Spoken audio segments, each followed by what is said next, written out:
Hello दोस्तों, welcome to my channel. और आप देख सकते हैं आज के अनुपमा एपिसोड में यहाँ पर बहुत ही ड्रामा चला, क्योंकि अनुपमा हो शो और ड्रामे ना हो तो भाई पसंद कैसे करेंगे। यहाँ पर माही और पाखी दोनों मिलकर यहाँ डांस, मतलब रानी को जीतना देना नहीं है तो बस साजिश ही साजिश रच रही थी। और जानबूझकर पाखी ने यहाँ डांस रानी में से एक को घायल कर देती है, नीचे गिरा देती है वो गेम खेलते खेलते। लेकिन ये सब एकदम जसप्रीत के नज़रों से बचता नहीं है। और अनुपमा भी भली भांति जानती है कि जानबूझकर हुआ। जिस तरह से अपनी बेटी को लुक दे रही थी पाखी को, और इससे समझ में आता है कि अनुपमा को भी सब पता है कि सब किया था कैसे होगा। यहाँ सब परेशान हो गए, अरे कल डांस कंपटीशन है, अब क्या होगा, अब तो ये डांस ही नहीं कर पाएगी। ये सुनते ही जस्सी एकदम से भड़क पड़ती है। और यहाँ पर वो जानती है कि ये पाखी और माही दोनों मिलकर ही कुछ किए हैं, क्योंकि वो लोग डांस में यहाँ पर जस्सी को भी गिराने वाले थे। लेकिन जस्सी तो जैसे तैसे बच जाती है, लेकिन बेचारी वो नहीं बच पाती है और एक घायल हो जाता है। तो वो एकदम खींच के लाती है और माही को बोलती है तुमने ऐसा क्यों किया, एकदम से क्वेश्चन कर लेती है। तो यहाँ राही आती है, तुम ये क्या बोली, तुम लोग की किस्मत ख़राब है, जो तुम लोग के साथ ऐसा हो रहा है हम लोग क्यों करेंगे यहाँ पर। तो यहाँ पर जस्सी को जो नहीं बोलने का वो भी आज राही के सामने बोल देती है कि तुम लोग हमारी किस्मत मत देखो, तुम लोग को कॉन्फिडेंस नहीं है अपने आप पर जीतने की, तो तुम लोग जो साजिशें पर साजिश ही रच रही हो, कभी कुछ बोल रही हो।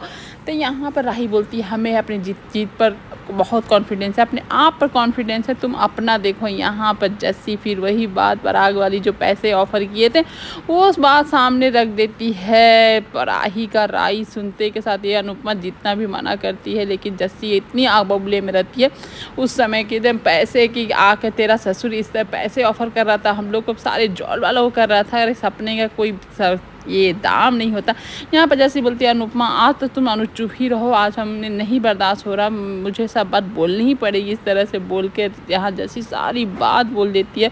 और राही के सामने वो सच आ जाता है कि अनुपमा को पैसे ऑफ़र किए थे पराग ने राही को जिताने के लिए। और यहाँ पर राही को जब सच्चाई पता चलती है तो भाई वो एकदम से टूट जाती है और आती है अपने पराग पापा से क्वेश्चन करती है कि आप ऐसा क्यों किए पापा, आपको मुझ पर भरोसा नहीं था, क्या नहीं था, आपके भरोसे पर ही तो मैं जी जान लगा रही थी और आपने ऐसा मम्मी को पैसा ऑफर कर मुझे सबके सामने नीचे गिरा दिया। और इस तरह से बेचारा पराग एकदम सर झुकाए बोल रहा होता है मुझे तुम पर भरोसा था, लेकिन किस्मत पर नहीं भरोसा था, अपनी बेटी को हारते हुए नहीं देखना चाहता था। लेकिन राही यहाँ बहुत दुखी है, बहुत हर्ट है, ये सब होगा, ये तो बेचारा प्रेम पहले ही आगाह कर चुका था।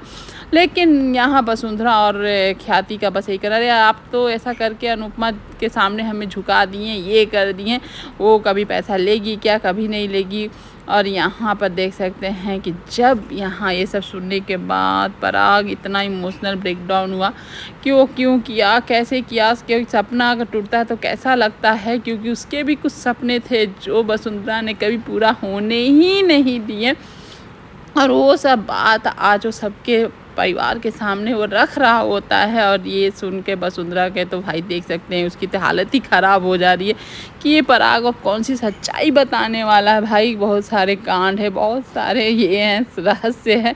यहाँ पर पराग बताता है कि उसे भी कोई सपने थे, लेकिन मुझे बचपन से यही सीख दिया गया कि तुम्हें रोना नहीं है, तुम्हें बहुत मेहनत करना, तुम्हें एकदम दृढ़ रहना। क्योंकि मेरे पापा एक कलाकार थे जो कि मेरी मम्मी को पसंद नहीं था, या इस तरह से उनके कला को दबाया गया, क्योंकि उससे सरस्वती तो है लक्ष्मी नहीं आती थी उतना। तो यहाँ मुझे तो पराग कोठारी बनना था, हीरो का सबसे बड़ा व्यापारी बनना था, इसलिए मैं बचपना तो देखा ही नहीं। प्यार, पहला प्यार क्या होता है वो भी मैं जानता नहीं, वो सीधे मैं बड़ा हो गया और रोने का तो हक मुझे था ही नहीं।